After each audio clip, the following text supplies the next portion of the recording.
दोस्तों, भगवत गीता में छिपा है डिप्रेशन को दूर करने का रहस्य। ये जानने के लिए पूरी वीडियो बिना स्किप किए हुए देखिए। प्रेम से कमेंट में लिखिए ओम नमः शिवाय, हर हर महादेव। आप देख रहे हैं जीवन जीने की कला स्पिरिचुअल।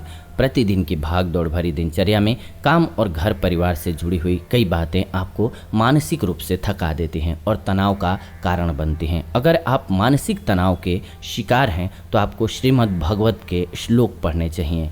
अज्ञात, भय या असुरक्षा की भावना होने पर श्रीमद् भगवत गीता अंधकार में ज्योति की तरह से कार्य करती है। गीता में जिंदगी का सार छुपा हुआ है। इसमें जीवन से जुड़ी हुई हर समस्या का समाधान है। जब कभी भी आप अवसाद की भावना से घिर जाएं तो श्रीमद् भगवत के श्लोक को पढ़ना चाहिए।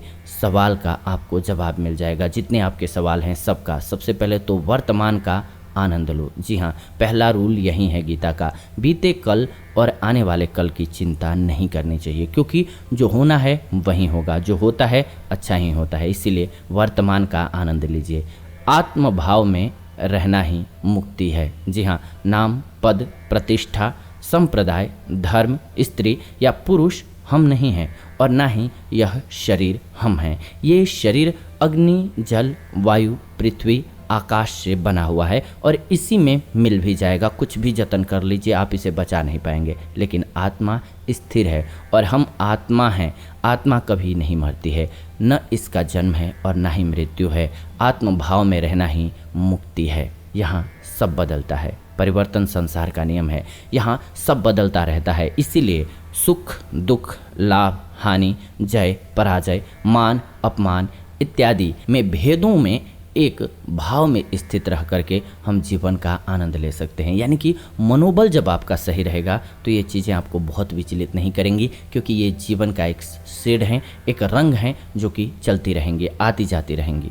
क्रोध शत्रु है। अपने क्रोध पर काबू रखिए। क्रोध से भ्रम पैदा होता है और भ्रम से बुद्धि विचलित होती है। इससे स्मृति का नाश होता है और इस प्रकार से व्यक्ति का पतन होने लगता है। क्रोध, काम वासना और भय ये हमारे शत्रु हैं। इनसे बचना जरूरी है। ईश्वर के प्रति समर्पण जरूरी है। अपने को भगवान के लिए अर्पित कर दो, फिर वो हमारी रक्षा करेगा और हम दुख, भय, चिंता, शोक और बंधन से मुक्त हो जाएंगे।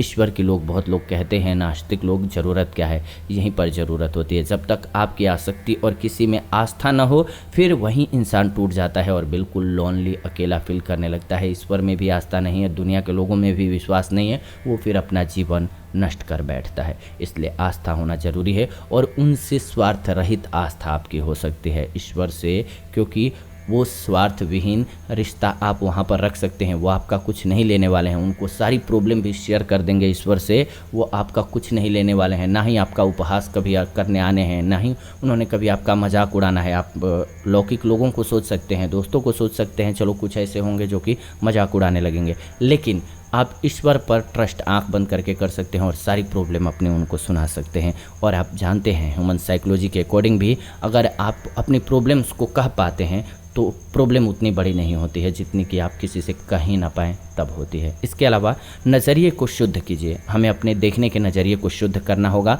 और ज्ञान और कर्म को एक रूप में देखना होगा, जिससे हमारा नज़रिया बदल जाएगा। मन को शांत रखें। अशांत मन को शांत करने के लिए अभ्यास और वैराग्य को पक्का करते जाना चाहिए, नहीं तो अनियंत्रित मन हमारा शत्रु बन जाएगा और वो हमें विचलित करेगा। कर्म से पहले विचार कीजिए।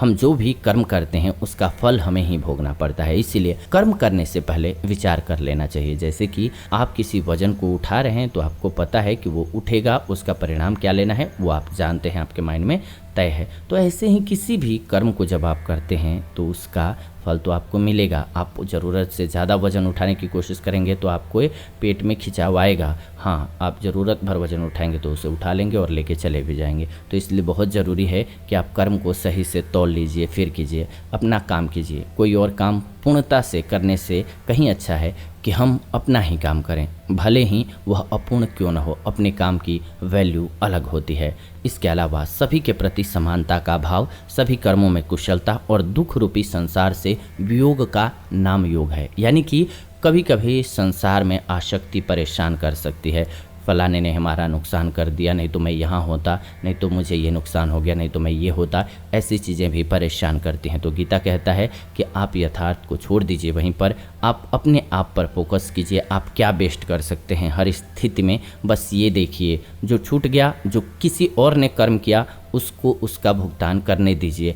आप अपने कर्म को सही रखिए और निडरता के साथ, एक रूपता के साथ अपने कार्य को करते जाइए, सफल हो जाएंगे, कोई दिक्कत नहीं आएगी। तो डिप्रेशन से बचने के लिए श्रीमद् भागवत के ये जो विचार हैं वो बहुत काम आते हैं। ये आज की वीडियो रही। ऐसी ही नई वीडियो हम इस चैनल के माध्यम से लेकर के आते रहते हैं। ऐसी नई वीडियोज़ के लिए चैनल को सब्सक्राइब कीजिए, बेल नोटिफिकेशन को ऑन कर लीजिए ताकि नई वीडियो आपको सबसे पहले मिले। फिलहाल विदा लेते हैं आज की इस वीडियो से, जुड़ेंगे नई वीडियो में। तब तक आप सभी खुश रहें, आनंदित रहें, प्रेम से बोलें ओम नमः शिवाय, हर हर महादेव।